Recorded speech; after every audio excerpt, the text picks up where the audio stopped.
Oke, selamat pagi teman-teman semuanya. Pada pertemuan kali ini kita akan melaksanakan kuliah pertemuan keempat mata kuliah dasar-dasar perpajakan. Judul pertemuan ini adalah pengantar hukum pajak. Nah, untuk materi pertemuan ini kita akan membahas tentang klasifikasi pajak, retribusi dan biaya materai, penerimaan negara bukan pajak, dan tarif pajak. Nah, pertama kita bahas dulu klasifikasi pajak. Nah, pajak itu terbagi 3, berdasarkan golongan, berdasarkan sifat, dan berdasarkan lembaga pemungut. Ada yang tahu nggak apa aja nih maksudnya klasifikasi pajak berdasarkan golongan, berdasarkan sifat, sama berdasarkan lembaga pemungut? Ada yang bisa kira-kira tahu nggak apa nih bedanya gitu? Kalau berdasarkan golongan dia kayak pajak langsung, Bu, kayak PPh. Dan ada juga dia pajak tidak langsung seperti PPN. Oke, kalau sifat gimana?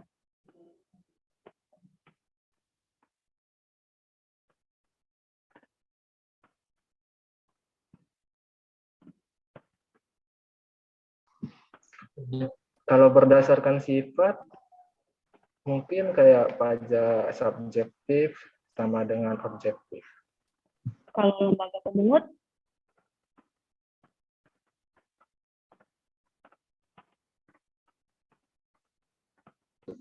Kalau menurut pajak pusat dan juga pajak daerah. Nah, oke. Sekarang kita lihat apa nih klasifikasinya. Pertama, berdasarkan golongan ada pajak langsung dan pajak tidak langsung. Itu tadi benar. Kemudian ada berdasarkan sifat, pajak subjektif, dan pajak objektif. Untuk berdasarkan lembaga pemungut ada pajak daerah sama pajak pusat. Nah, sekarang kita lihat bedanya. Kalau pajak langsung ini, dia dibebankan berdasarkan kemampuan membayar si wajib pajak. Kemudian beban pajaknya itu tidak dapat dialihkan. Nah, kewajiban perpajakan yaitu berupa hitung setor lapor itu merupakan tugas wajib pajak. Contohnya, kemudian ada periode pemungutan pajak. Contohnya itu seperti pajak penghasilan. Jadi kan di dasar pembebanannya itu didasarkan sama kemampuan si wajib pajak. Sedangkan untuk kewajiban perpajakan sendiri yang hitung setor lapor itu juga kewajiban si wajib pajak yang bersangkutan. Nah, sedangkan kalau pajak tidak langsung, itu tuh dibebankan tanpa memperhatikan kondisi si wajib pajak. Dan dia itu contohnya adalah, dan dia itu dapat dialihkan ke pihak lain. Kemudian pungut setor lapor yang merupakan kewajiban perpajakan itu merupakan tugasnya si pengusaha kena pajak. Contohnya adalah pajak pertambahan nilai atau PPN. Sampai sini ada pertanyaan? Belum ada, Bu. Nah, oke, kita lanjut ya. Nah, sekarang, dia bisa terutang juga setiap saat. Kemudian pajak subjektif. Pajak subjektif itu pajak yang memerhatikan keadaan wajib pajak. Sedangkan pajak objektif dimulai dengan objeknya seperti keadaan, peristiwa, perbuatan, dan lain-lain, kemudian baru dicari siapa yang harus membayar pajak tersebut. Nah, kalau pajak subjektif itu, contohnya apa nih? Kalau dilihat dari pengertiannya. Kira-kira apa nih contohnya pajak subjektif?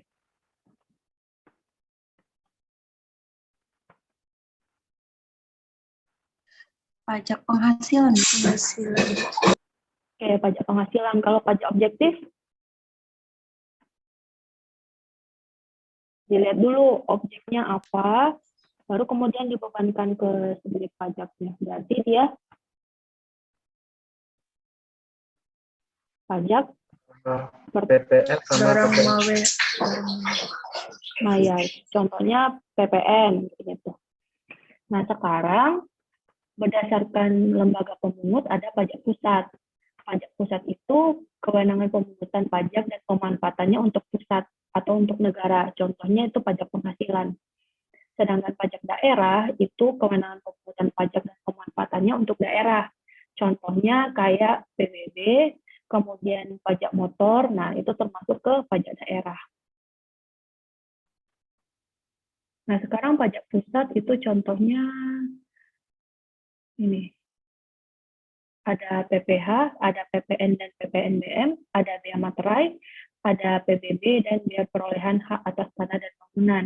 Sedangkan untuk pajak daerah itu contohnya itu terbagi dua, ada pajak provinsi dan pajak kabupaten atau kota.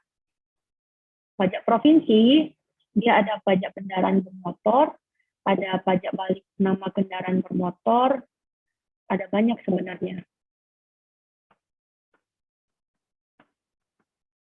Nah, jadi kenapa ketika kalian bayar pajak motor itu kalau misalnya KTP-nya beda sama STNK itu akan sulit. Kenapa? Karena dia termasuk ke pajak daerah. Contohnya kemarin saya habis bayar pajak motor. KTP-nya KTP Padang, tapi STNK-nya STNK Medan. Jadi agak sulit karena KTP kan Padang nih, sedangkan untuk pemungutan pajak kendaraan bermotor itu kan diberikan ke daerah, menjadi hak daerah. Nah, jadi ketika KTP beda dengan STNK itu akan ada masalah. Pasti akan lebih sulit daripada KTP-nya sama dengan STNK gitu. Kemudian ada pajak parkir, pajak air tanah, pajak sarang burung walet, pajak bumi dan bangunan pedesaan dan perkotaan. Nah, biaya perolehan hak atas tanah dan bangunan juga. Kemudian ada retribusi dan bea materai. Tadi sebelumnya ada namanya pajak parkir.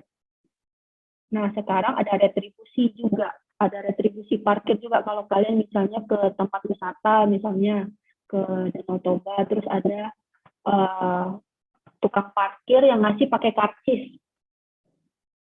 Nah, itu kalau pakai karcis itu namanya retribusi parkir.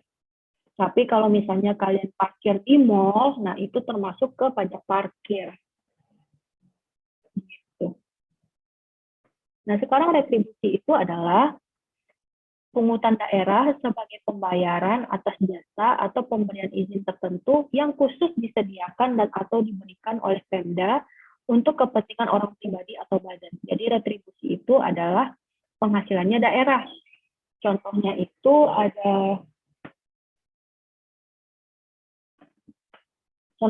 ada retribusi jasa umum, ada retribusi jasa usaha, dan retribusi perizinan tertentu. Nah, jadi ada 3 jenis utama. Nah, kalau kalian misalnya nih di komplek rumah kalian ada tukang sampah misalnya, terus dia mobil bak sampah, nah itu nanti dia minta uang kebersihan, nah itu termasuk ke retribusi kebersihan. Jadi semuanya itu nanti akan menjadi penghasilannya daerah gitu. Nah, sekarang kita lihat ada bea materai. Sebelum tahun 2021 itu ada materai 3.000 dan 6.000. Nah, tapi per tanggal 1 Januari 2021 kemarin diterapkan kalau nilai bea materai sekarang adalah 10.000. Nah, bea materai ini sebenarnya adalah pajak yang dikenakan atas dokumen yang bersifat perdata dan dokumen untuk digunakan di pengadilan.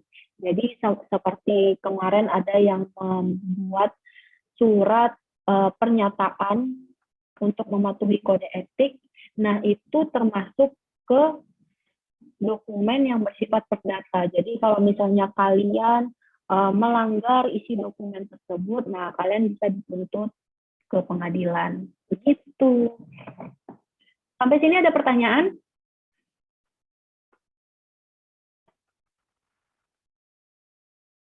Nah, kalau kalian tahu dulu sekali bea materai itu tarifnya bermacam-macam. Kalau nggak salah ada 167 jenis tarif.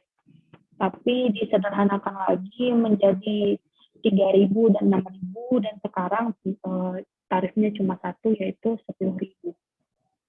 Nah, sekarang kita lihat tarif pajak. Nah, tarif pajak itu ada 4. Yang pertama, tarif sebanding atau proporsional. itu contohnya adalah tarif PPN yaitu 10%, kemudian ada tarif tetap, contohnya bea materai tadi yaitu 10.000, kemudian tarif progresif itu untuk PPh pasal 17 BPOP, nah kemudian ada yang tarif degresif.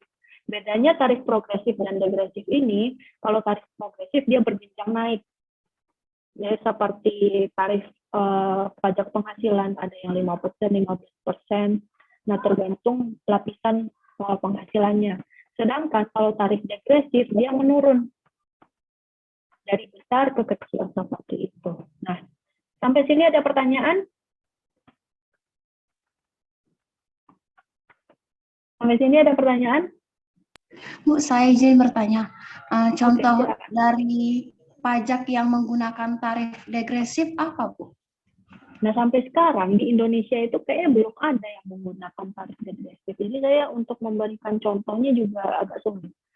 Nah, ada nggak yang tahu nih contoh tarif degresif yang digunakan di Indonesia? Di buku literatur pun nggak ada tuh contoh tarif degresif, nggak ada. Di Google pun saya cari juga nggak ada. Nah, kalian ada yang tahu nggak? Siapa tahu yang pengetahuan umumnya bagus nih, atau yang pernah dikenakan tarif pajak degresif.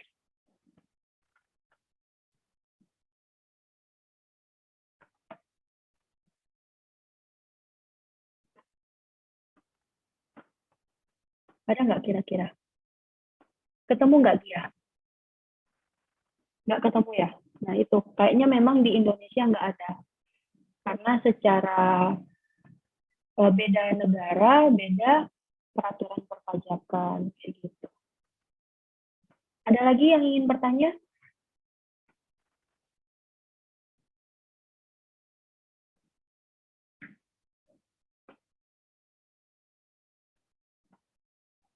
Ada lagi yang ingin bertanya?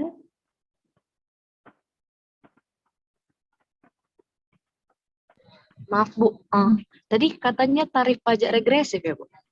Degresif. Degresif. Itu kan degresif itu kan artinya menurun. Kayak misalnya demotivasi. Demotivasi itu lawannya motivasi. Motivasi kan semangat. Gitu. Tapi kalau demotivasi artinya motivasinya turun gitu.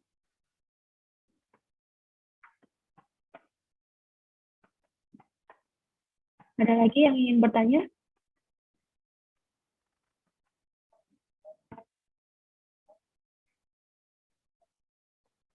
Kalau enggak, Ibu yang nanya nih. Kita main kuis.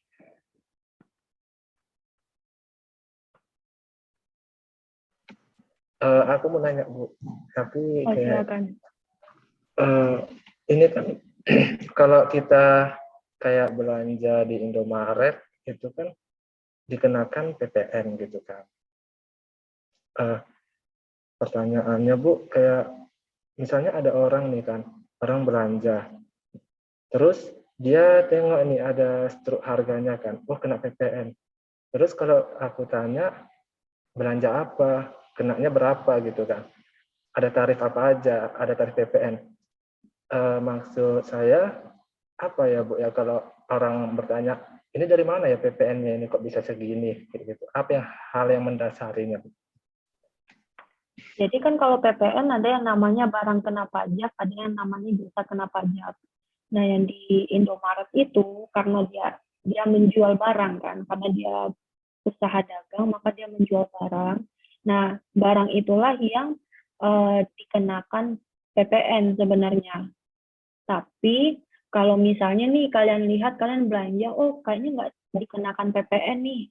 Padahal sebenarnya bisa jadi kalian membayar PPN, cuman yang menanggung adalah si pengusaha kena pajak. Jadi kalau PPN dia itu bisa dibebankan ke customer, bisa juga ditanggung oleh pengusaha kena pajak. Gitu. Jadi ya dasar kalau ada yang bertanya seperti itu ke dia ya itu karena barang kena pajak. Gitu.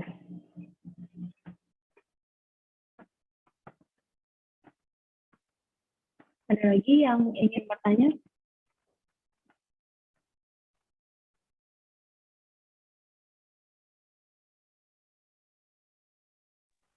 Bu. Ya, silakan Cindy. Kemarin Bu baru ditanya kan Bu, ada kawan kan, bukan dia sekolah di luar negeri Bu. Dia beli handphone Bu, iPhone 10 di sana. Di sana pun waktu dia beli Bu udah kena pajak. Dia nanya Bu, kenapa pas handphone itu mau dibawa ke Indonesia, di Indonesia dikenakan pajak lagi Bu. Padahal kan seharusnya itu nggak termasuk barang mewah Bu, karena kan udah termasuk iPhone 10 katanya udah nggak barang mewah gitu. Tapi di Indonesia tepatnya di bandara Bu, dia dikenakan pajak lagi gitu.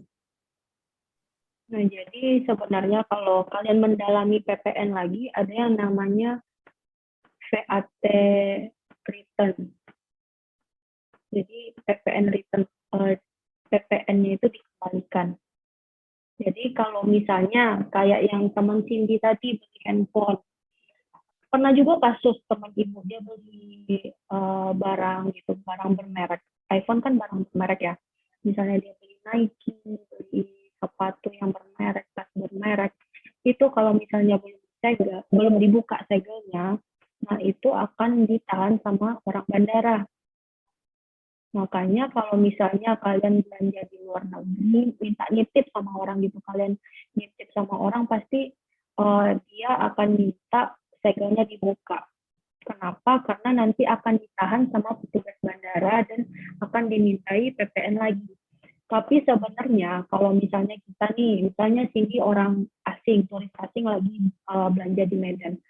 Kalau misalnya Cindy shopping di tempat-tempat yang ada stiker VAT return, itu kalau di Medan itu kayak di Marks and Spencer, di Sport Station, nah itu ada stikernya. Jadi bisa mendapat pengembalian. Pengembaliannya dilakukan di mana? Di bandara. Itu kalau di Bandara Kuala Namu, di sebelah kiri sebelum masuk ke pintu keberangkatan. Jadi pojok. Gitu. Jadi ada dua kondisi. Yang pertama, kalau misalnya segelnya belum dibuka, itu memang akan dimintakan lagi pajaknya atau barangnya ditahan. Tapi yang kedua, ya kita minta pengembalian pajak, nah itu syaratnya ada. Harus 30 hari di Indonesia, kayak gitu. Barangnya harus sekian harganya, kayak gitu. Jadi ada syarat-syaratnya.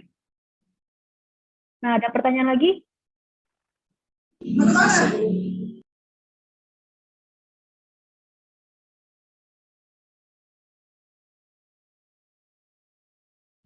Ada pertanyaan lagi nggak? Oh, kita main kuis nih.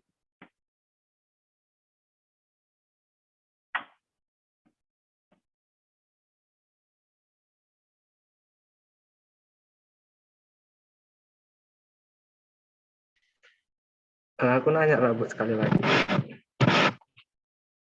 Ya, silakan dia. Misalnya ini bahas tentang PBB nggak apa-apa ya Bu ya? Ya, boleh. Misalnya kan Bu, ada orang di dalam suatu rumah gitu kan, tapi kedua orang tuanya sudah meninggal Bu, jadi tinggal anak-anaknya gitu kan. Jadi untuk mengurus PBB ini bagaimana ya Bu? Apakah kan nggak mungkin kan Bu anaknya yang bayar, anaknya kan nggak punya duit gitu kan. Dari mana uangnya ini dia dapatkan? Apakah ada kayak ahli waris atau kayak mana Bu? Gitu. Kalau PBB itu kan termasuk ke official assessment ya. Jadi tahu-tahu datang tagihan ke kita gitu. Nah dulu ibu waktu masih sekolah di Jogja pernah dimintai tolong sama tante, tolong bayarin pajaknya dong. Nah bayarnya kan ke kantor pos. Jadi memang tagihannya itu udah ada. Nah jadi kalau misalnya kondisinya seperti yang dia sampaikan, nah itu tuh memang dia ada ahli waris, cuman memang tetap harus dibayarkan bagaimanapun kondisinya gitu.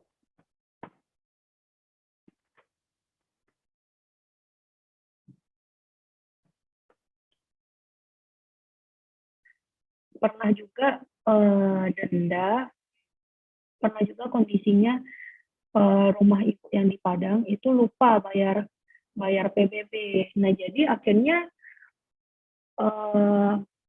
fakturnya itu apa, kertasnya itu tidak keluar. Pokoknya harus bayar PBB itu dulu baru tagihannya keluar gitu. Tagihan untuk bulan berikutnya. Kalau enggak ya akan dianggap tertunggak terus.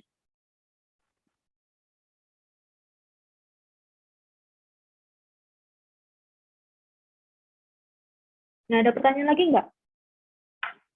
Udah oke ya?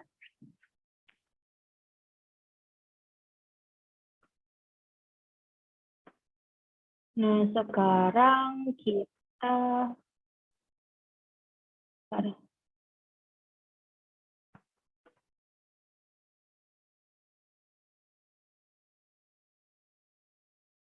sekarang kita coba main quiz. Nah, silakan dibuka.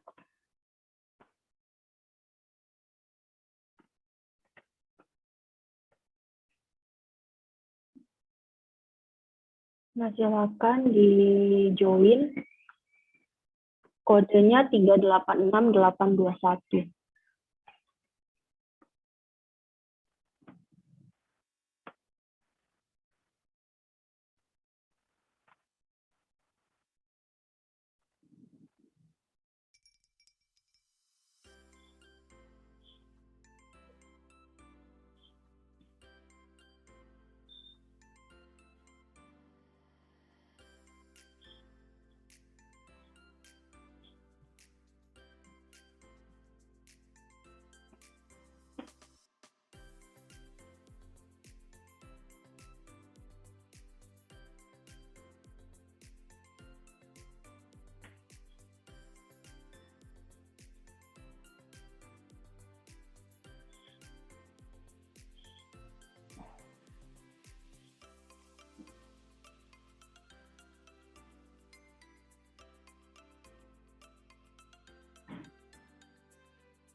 Syuting.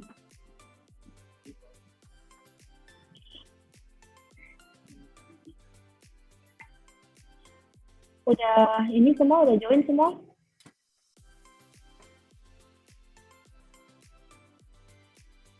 Di ini ada 7. Di Zoom ada 7. Di sini baru 6. Nah, oke, kita mulai ya.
Bu, saya izin nggak bisa masuk, Bu.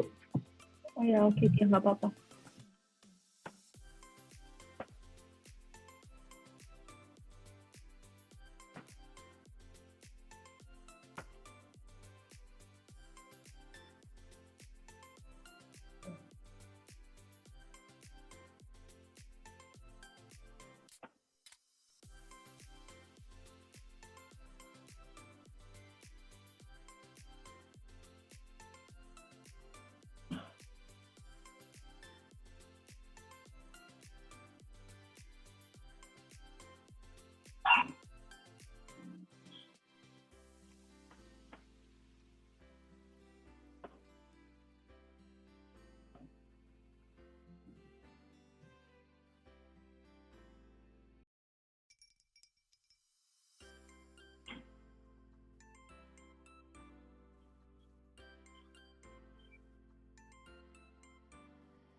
Oke, first-nya Michael, yang kedua Erik apa si Cindy tadi ya? Yang kedua Erik, ketiga Cindy. Nah, sekarang untuk closing, apakah masih ada pertanyaan? Jika tidak ada lagi, kita lanjutkan pertemuan kita ke minggu depan. Oke, terima kasih semuanya. Selamat pagi.